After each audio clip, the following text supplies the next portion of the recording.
Welcome to the Finjan Show. I'm your host, Faris Alami, and today we have a great guest to share with us her story and talk about her entrepreneurship journey. This episode is brought to you by Connecting Dots Globally, a youth entrepreneurship program developing entrepreneurs throughout the world with a focus on STEM and global trade, working as a nonprofit in many communities. Kirsha, how are you?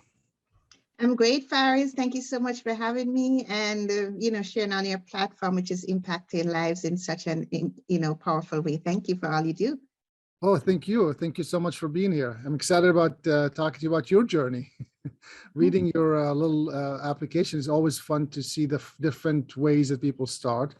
But maybe we could take a step back because I know who you are, but maybe you could tell the listeners here or the viewers on YouTube, who are you? What do you do?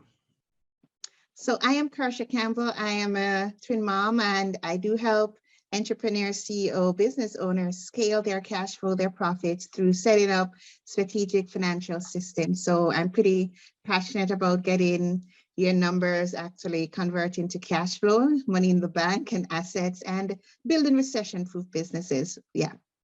Very cool. And tell us, how did you get here? What did you do before, and why did you do this now? Why are you doing this business?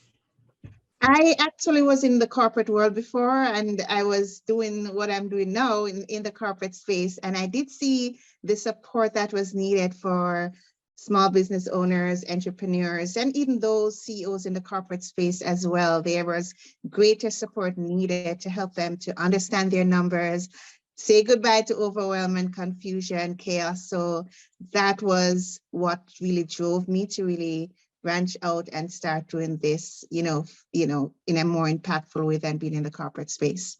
Very cool. And when did you start this? This is about my 5th year now, so pretty short. Amazing. Yeah, I mean, 5 years is not an easy task to do, and to keep business, especially the last 2 years or 3 years with all this going on. And especially where you live, because you're like somewhat remote from anything. Yes, I'm in Alberta. Yes. That's awesome. Cool. Well, maybe you could tell us when was the moment you felt you wanted to start this business? Because you could have obviously done anything else you wanted to. Why did you start it? What was that moment where you felt, I got to do this? To be honest, it was always on my to-do list growing up. I wanted to start my own business. However, when I had my twin boys, it was the dynamics of work and looking after little ones and just integrating all that was just getting more and more chaotic. So I realized it was time to take this direction. So I did the plunge, and I'm really excited that I did it and happy. It's been a mixed emotion journey. However, I'm pushing along for sure. For sure. Yeah. I mean, we all know it's not an easy task to do what you're doing. Mm-hmm. Sounds good. And then I'm curious, you kind of like touched on it a little bit already. The entrepreneurship, I always tell people, is high and as low as low, and it could be all the same moment. Would you mind sharing with us maybe one of those moments where you felt really high and touching the sky and you feeling like you got this and it's under control? Maybe you could share one of those moments with us.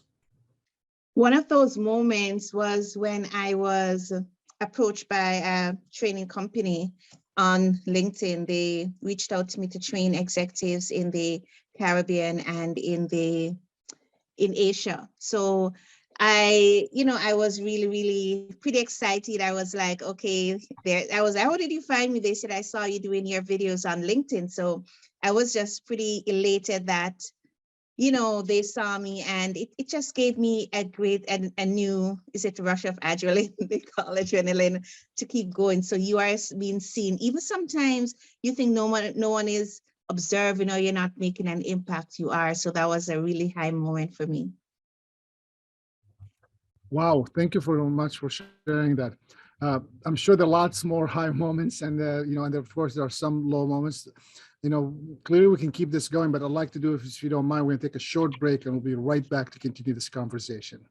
Sure. Thank you so much. We'll be right back after these short messages.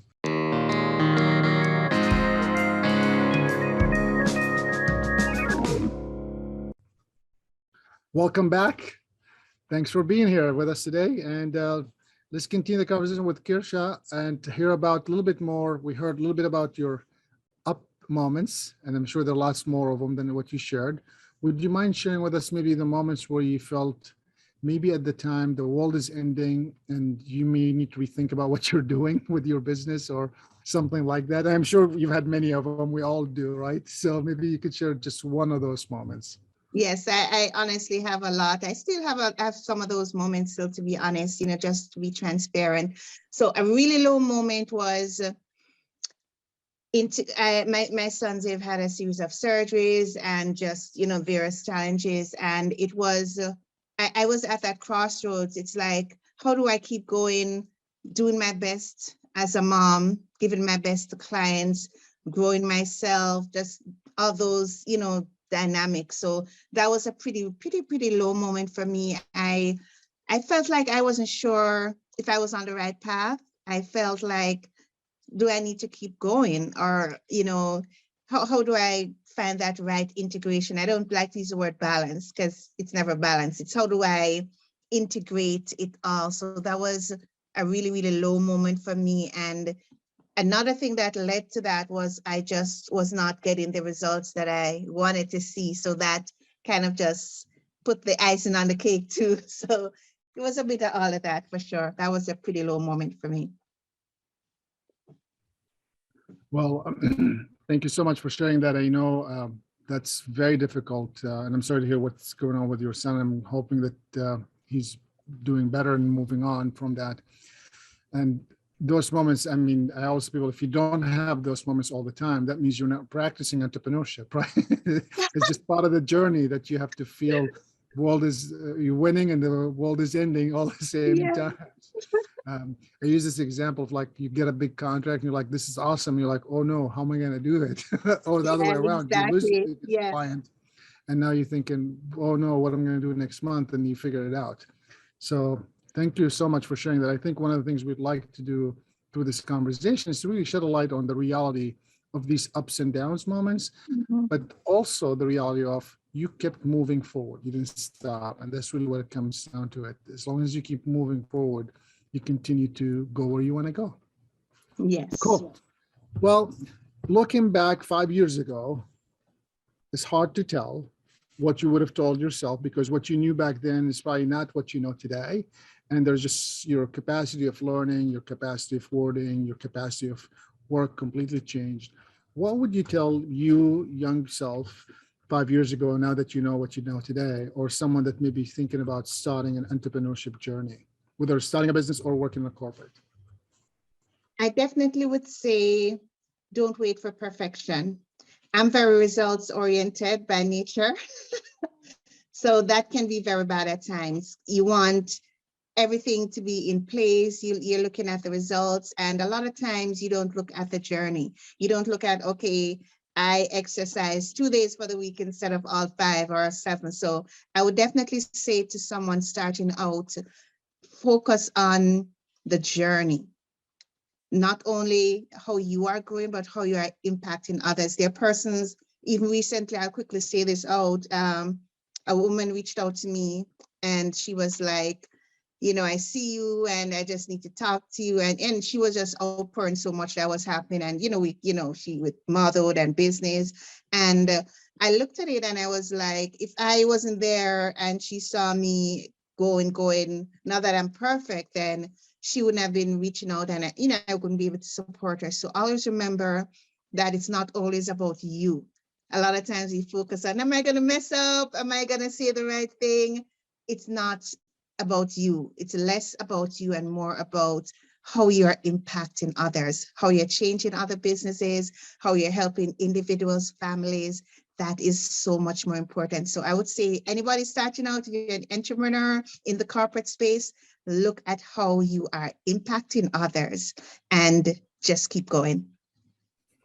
Wow, there's so much to unfold there. We could clearly keep you for a couple of days to discuss these things. One of them is this whole concept of you'll never be perfect. And I tell people this all the time. I'm sure you feel the same way. If you are perfect, that means you don't exist. So, Exactly. Yes. we got to always keep evolving.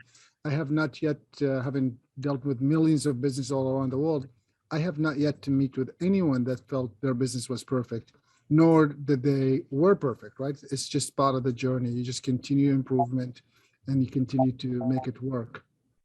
Mhm. Thank you so much. And I love this whole concept of just, you got to get started and you just got to go for it.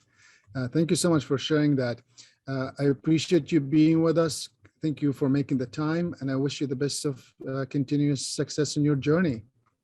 Yes, thank you so much. And just keep having that great impact. I really appreciate, what you're doing. Thank you. Thank you.